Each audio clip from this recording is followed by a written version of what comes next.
When a Chinese naval task force, with a total displacement exceeding 80,000 tons, 144 vertical missile launchers, and the capacity to carry dozens of helicopters and an entire marine brigade, appears in international waters just hundreds of nautical miles from the Australian mainland, what does it signify? Is this merely another long-range training exercise fully compliant with international law and norms, or does it carry a pointed message to certain parties? Recently, the movements of the Chinese naval formation, led by the Type 075 amphibious assault ship Hainan, have been tugging at the sensitive nerves of both the Australian government and public, prompting global defense observers to wonder, is a repeat of the February 2023 drama of a circumnavigation of Australia about to unfold? All eyes are fixed on the massive vessel, bearing the distinct 31 on its stern deck, the Type 075 amphibious assault ship Hainan. This 40,000-ton behemoth, often dubbed a mini-aircraft carrier by observers, is marking a milestone in its service history with this distant voyage. It did not venture into the open ocean alone,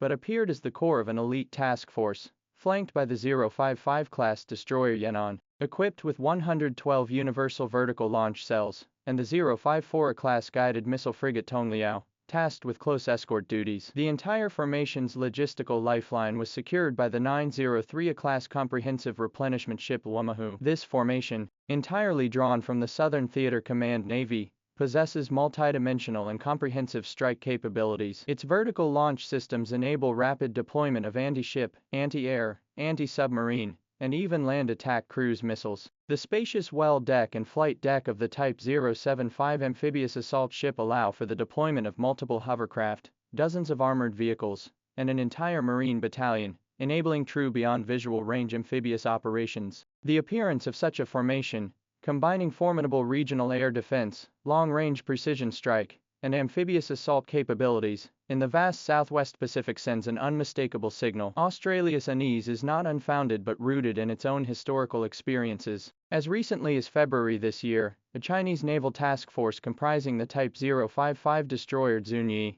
the Type 054 frigate Hengyang, and the replenishment ship Weishin, who conducted live fire drills in the Tasman Sea between Australia and New Zealand. According to foreign media reports, the exercise zone at one point came within approximately 150 nautical miles of the Sydney coastline. What left an even deeper impression on Australia was that the task force did not return by the same route after the exercises. Instead, it continued southward, observed entering Australia's exclusive economic zone south of Tasmania and sailing westward, a move widely interpreted as completing a circumnavigation of the Australian mainland. That operation was extensively covered by Australia's defence community and media, with its shockwaves reverberating for quite some time. Now, a more formidable formation with exponentially enhanced core platform deployment capabilities has again headed south. Australian Defence Force Chief Admiral David Lance Johnston personally confirmed during a Senate hearing that an Australian P-8 patrol aircraft detected them over the Philippine Sea on the evening of December the 2nd. Admiral Johnston acknowledged that,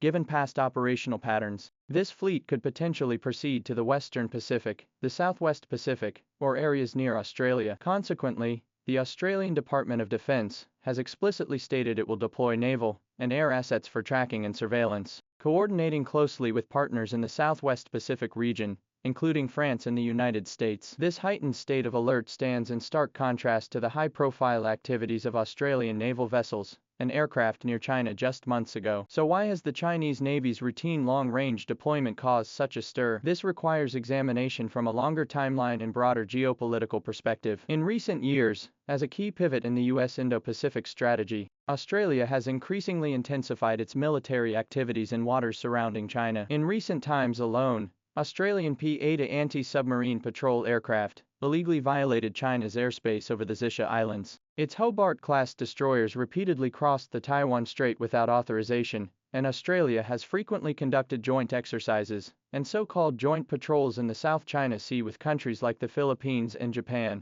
China's Ministry of National Defense spokesperson has repeatedly emphasized that the Chinese Navy's distant sea training is a lawful and compliant annual plan, not targeting any specific entity. However, when the timing of training areas and fleet compositions coincides with provocative actions by certain countries, the objective warning and countermeasure implications become self-evident. As analysts point out, this clearly signals to relevant nations that China possesses the capability to safeguard its interests in distant seas, compelling them to reassess their approach toward China. From the perspective of international law, the Chinese Navy's actions rest on a completely solid legal foundation. Whether it is this southern-bound formation or the Zunyi-class formation that previously conducted exercises in the Tasman Sea, their activities have all taken place in the high seas. According to the United Nations Convention on the Law of the Sea, all nations enjoy freedom of navigation and the right to conduct military exercises in the high seas, as long as their actions do not threaten the sovereignty and security of other countries.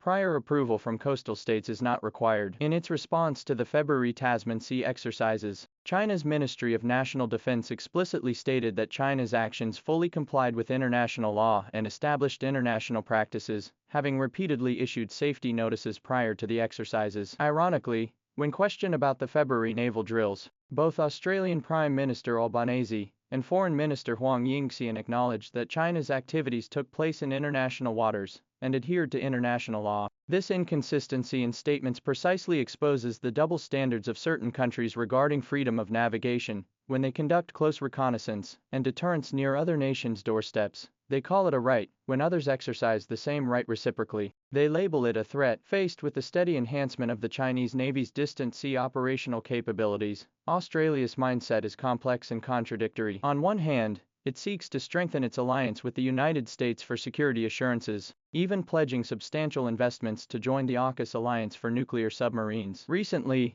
Australia's defense minister traveled to Tokyo to accelerate negotiations for acquiring Japan's advanced class frigates. On the other hand, Australia keenly feels the economic and strategic burdens of aligning with the US, along with a sense of powerlessness when confronting a formidable neighbor. The current task force, anchored by the Type 075 amphibious assault ship, possesses comprehensive combat capabilities far surpassing any single formation currently available to the Australian Navy. Australia's primary responses thus far have been deploying reconnaissance assets, like the P-8A for surveillance and tracking, alongside diplomatic expressions of concern. This underscores its predicament of insufficient force projection within its own vast maritime interest zone. Returning to the original question, will this formidable task force replicate its February circumnavigation of Australia? While its final trajectory remains to be seen, one certainty endures: the Chinese Navy's march toward deep blue capabilities will not halt. Whether through aircraft carrier strike groups conducting distant sea training at the second island chain, or amphibious assault groups deploying thousands of kilometers to the southwest Pacific for combat-ready exercises, these are indispensable steps for the Chinese Navy's evolution into a genuine blue water force.